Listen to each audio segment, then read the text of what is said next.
Since as far back as I can remember, there's been debate and discourse surrounding vivziepop and her unique art style. I myself have made several videos on this topic, especially one 5 months ago, which is a good introduction to the discussion. Hand in hand with Vivzie's art style is fan redesigns of her characters. Redesigning done right can be a fun way to put a spin on someone else's character and opening up discussion around the characters. However, done wrong, it can be insulting to the artist and can come across as bad faith. A year ago, I made a controversy iceberg where I discussed a situation from 2 years back when YouTuber meppity did a video redesigning the Hazbin cast and it was a complete disaster. Recently, a similar situation happened and it actually spiraled a lot. This was visible in the title screen, but please don't harass anyone mentioned in this video. The video is just to discuss the situation, some of my issues with the video, and then the concept of redesigns as a whole in a respectful manner. So the video in question was made by YouTuber LavenderTowne. She's an art commentator with 2 million subscribers. The other day she made a video titled, "Do the Hazbin haters have a point? The internet's most controversial cartoon."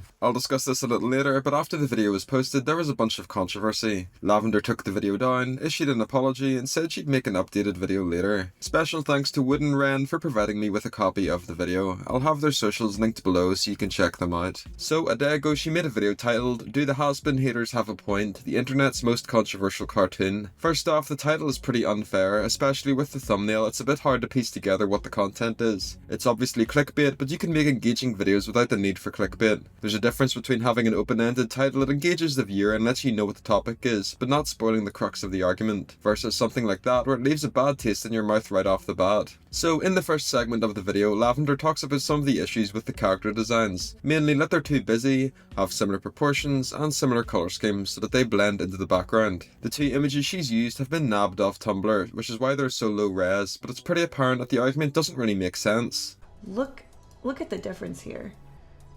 By making the primary color in the background purple, the characters are popping out way more. You can actually appreciate some of these more interesting silhouettes on the characters. The 2 images are clearly cherry-picked and can be easily disproved if you've watched the show. The characters' designs are all based on how they died or their personalities. The fact they're in the Pride Ring also has an impact. The main colour scheme of the Pride Ring is red. As a result, all the characters reflect this. Lavender makes an alteration to the background and says how if the background is different, it would make the characters clearer. Again, if you'd watched the show, you'd realise this doesn't make much sense. The characters are in a variety of areas and backgrounds throughout the show. Even in the hotel, which is primarily full of golds and reds, the characters contrast extremely well against the background. I mentioned this in my art style video 5 months ago where I explained how the characters are designed to reflect their environment. As a result, if they leave the environment, they stand out extremely well. For example, the main cast and Helva Boss are all red imps since they're demonic and from the Pride Ring. Whenever they visit different areas such as the human world or the green greed ring, their red colour palettes stand out wonderfully. This applies to Hazbin Hotel as well. Heaven operates in a similar way to Hell, where it has an overarching colour palette. Heaven is full of whites, golds and blues. As a result, when Charlie and Vaggie visit Heaven, they stand out and contrast well against the rest of the characters. It isn't necessarily fair to take an image of the cast in the hotel and write the show off as having bad character designs, when as I've explained, that's completely false. Again, no hate to LavenderTowne, but just comes across as a bit jarring and shows a lack of understanding of the source material. She's clearly watched the show, but she hasn't picked up on any of the narrative or design decisions that make the show and cast so memorable in the first place. In the second segment, she makes some edits to an image. Lavender specifically says it's a promotional image, which is false. Okay, before I do any actual redesigning, the first thing I want to do is just take this promotional image and see if I can change the colors around and fix a lot of the things that people complain about. At the top left, you can see the watermark is cropped out, but to anyone who knows Viv's style, it's apparent that this is fan art. I was able to track down the source, and the original art piece was made by Zapfox and For Affinity a year ago. So Lavender is incorrect. This isn't really a criticism of her, but shows a lack of research. So Lavender makes some alterations to the image. These are made to improve visual clarity, but if you're a fan of the show, you'll immediately recognise that a lot of these changes don't make sense. It's incredibly confusing because Lavender says that Husk has card-related imagery because he was an ex-overlord who was addicted to gambling and magic. However, she doesn't seem to understand any of the other characters' histories or lore from the show. Like she says that Alistair should be in sepia tone and she remembers a scene from the show with him being like that, being the flashback in episode 5. However, she doesn't recognise why Alistair looks the way he does. He's a radio host who died in the 1930s. He was shot in the head by a hunter who mistook him for a deer. I'm not expecting everyone to know these bits of lore, but 2 minutes of research would explain why he's the way he is. He died in the 1930s, so that's why he wears his old-timey suit. He resembles a deer because of how he died. He's specifically red because it's the contrast against his rival Vox, who is blue and also also wears a suit. Episode 2 is dedicated to this, and in the finale we learn that they were once close friends or partners. The show clearly outlines why Alistair looks the way he does, but unfortunately Lavender didn't pick up on any of this. The rest of the alterations don't really change anything, so this part of the video is pointless. In the next section, Lavender does her own redesigns of the characters. While drawing them, she talks a bit about the show and some of her criticisms. In particular, she says that Charlie should have horns, and specifically mentions that a lot of the characters' details don't really make sense, and are likely just there from earlier iterations of their designs. I decided to add horns to 2 characters. I know that Charlie actually can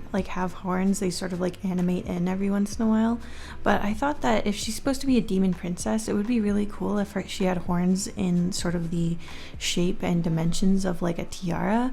This is just completely incorrect, and it again feeds back into her not paying proper attention when watching the show. Charlie has horns, but they only appear when she's in her demon form. The reason she hides her horns is because she looks up to her father Lucifer, who also only has his horns present when he's angry. In the background of episode 5, we see images of a young Charlie with her horns, again highlighting that when she was younger, she looked up to her mother Lilith, while as she got older, she instead looked up to her father. The suit Charlie wore in the pilot and during flashbacks is literally an old outfit of Lucifer's. As I've said several times, I'm not expecting people to understand the lore or intricacies of the shows, but the series clearly sets out and explains why characters act and look the way they do. However, a lot of people don't understand this or just don't bother doing their research. As a result, it's a bit infuriating to hear these complaints. Charlie also originally wore a black suit in an older version of Hazbin, but it was changed to her iconic red design. Her red version stands out way better, and as I explained with the backstory, it fits her character more. Lavender continues with this discussion, saying that the designs don't really represent their characters, which is just inherently false. For example, I feel like there's tons and tons of symbols and fluff and ears on a lot of characters, and I feel like they're just vestigial from these characters' initial designs, but they are no longer relevant to them. Alistair's character, who I know he's one of the most popular and they do so many fun things with him, but I do think his ears, I don't really know what the point of those are. Angel Dust is a mobster from a crime family who overdosed in the 1940s. He's an adult film star. Him and his family are literal spiders because they operated in a web of crime. He's a mobster, so his suit reflects that. He's an adult film star, so this is why he has his chest fluff shown prominently and his colour scheme. I've theorised on this before, but his yellow tooth could also be linked to him working for Valentino. So again, the characters make sense, and the show's world building clearly outlines this. If you dislike their designs, that's completely valid, but to say that the designs don't represent their characters is categorically false. Moving on to Alistair, Lavender says that he used to be a deer cannibal. As I explained earlier, this is incorrect. As well as I put in a little antler motif because apparently he's supposed to be, or he was originally a deer. And I don't really see any of that in his normal character design, especially because he does have sharp teeth, which deer typically don't. But apparently he's a deer cannibal. I don't know the full details. She said Alistair's design doesn't really resemble a deer, and this is again just false. Alistair's deer elements are visible in his character, with his hair, his antlers, and the deer hooves on his shoes. These become even more prominent when he enters his demon form. And lastly, Lavender shows her redesigns of the cast. The reaction to this was pretty crazy, especially on Twitter and in the YouTube comments. People weren't a fan at all. As you can probably tell from a glance, the designs don't really fit the style of the show and are way too simple. Angel Dust just looks like some dude. His adult work or mobster personality traits are just completely absent. Charlie looks like she's out of Helltaker. It again doesn't really fit the style of the show, and you couldn't tell if this was the Princess of Hell or Lucifer's daughter at all. Vaggie just looks like a random human character from Hell of a Boss. This was something I noticed in Meppity's original video and in Redesigns on Twitter, but there's a tendency to oversimplify and dumb down Vaggie's looks, which I'm not a fan of. I've seen it countless times, and this video is a perfect example where they make Vaggie chubbier to contrast Charlie. I like chubby characters, and Mimsy is a great example of this, but Vaggie looks the way she does because of her backstory. She's one of Adam's veteran ex-exterminators, and as Adam said, he picked a bunch of hot babes. They're all designed in that way to suit Adam's preferences, since Adam likes slim women. This is also seen clearly with his Lieutenant Loot. Vaggie's design is similar but also different to Loot, and this is highlighted with their rivalry in the show.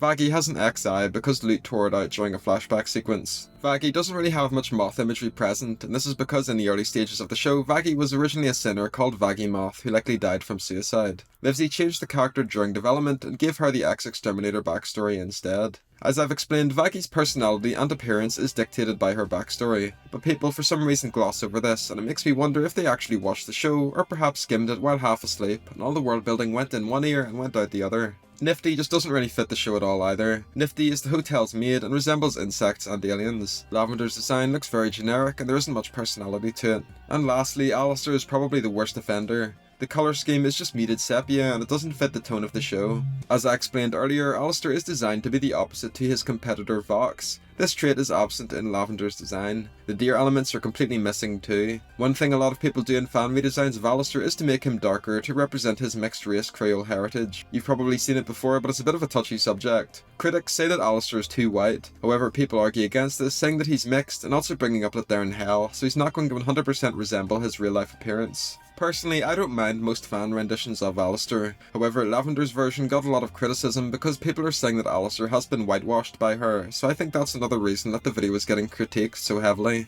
So, as I've explained, the video is overall pretty flawed, and it's eerily similar to the video Meppity made 2 years ago. The general consensus being that it was rushed, poorly researched, and was made purely to cash in on Hazbin's release and the discourse surrounding it. Lavender mentioned it several times that the video was made to be respectful, and she both criticised and praised Viv's work, which was great. It's pretty apparent though that there's too many things wrong with the video, so the overall message is lost, and that's why it's being critiqued so heavily.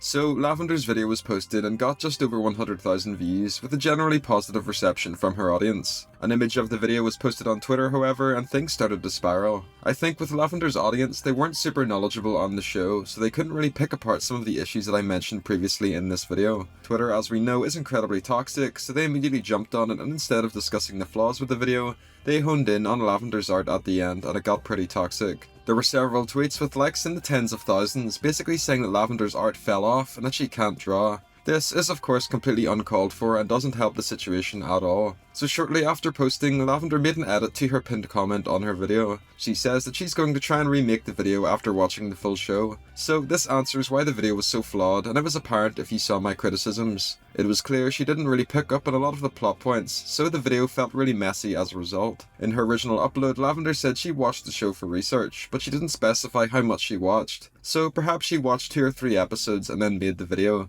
rather than the full series. She apologises and says that she was a little rushed and made mistakes, but hopes that people can enjoy the colour analysis. This again just reminds me of the Meppity video from 2 years ago. She was also rushed when making the video, so it was poorly made. As a result, she had to go back and make a sequel video, so the exact same situation has happened here. I think that Lavender's apology was pretty sincere, and it was nice of her to own up to her mistakes, and I respect that a lot. Criticism and debate continued on Twitter, however, and this eventually led to a follow-up tweet from Lavender. She states that she's removing the video since the art and research weren't up to her standard, and she takes accountability for incorrectly colouring Zap Fox's art. She again mentions she'll make a better follow-up video soon. Like the first apology, I think this one was also good. She handled it well and shouted at the artist that she accidentally coloured over, which was a good move. At least in my eyes, I think the backlash was a little too severe, especially on Twitter. I saw a lot of good criticism and discussion, however there were people being unnecessarily toxic, which just doesn't help anyone. There were genuine issues with the video, as I've highlighted throughout this one, and they're worth pointing out, but I don't think it's deserving of mass ridicule and hate on Twitter.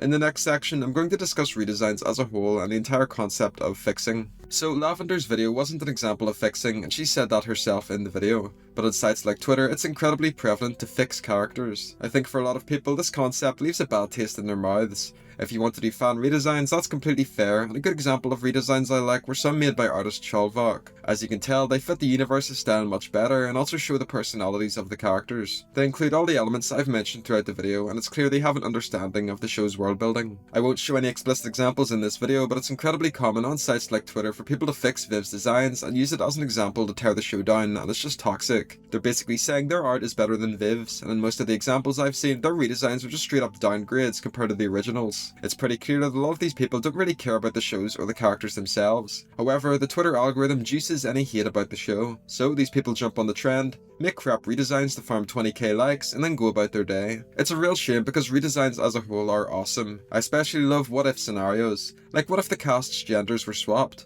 or what if they kept their pilot designs. These are all great, and it's an opportunity for artists to put a spin on the characters while also opening the floor up to discussion. Where it crosses the line is when people do them in bad faith solely to shit on the show. It's a shame that this has been normalised, and I hope the trend fades away. To finish things off, as I've said throughout the video, a lot of the redesigns I see online just fundamentally don't understand the show or its world building. A lot of the elements and traits are there for a reason, but people either haven't watched the show or didn't pay attention while watching. As a result, all the time and effort put into these characters is lost, and people write them off as being bad. I hope this video was informative, and let me know if you agree with some of the things I've said. I also want to say that no hate should be sent to Lavender or anyone else. Like I've said many times, her video was respectful. However, it was just like Meppity's where it was pretty flawed, so I wanted to set the record straight. I also wanted to explain some of the issues with redesigns, since a lot of the people making these art pieces just don't understand the source material they're adapting. This is also sort of a sequel to my original video on Viv's redesigns, since that video was received so well and I saw a lot of great discussion about the topic. If you'd like a more recent video about Viv's designs, I'd recommend Iox's video. It's really good and provides some insightful commentary on the discourse, so it's well worth watching. Definitely check it out. If you have any thoughts, I'd love you to leave them in the comments section down below. Thanks for watching.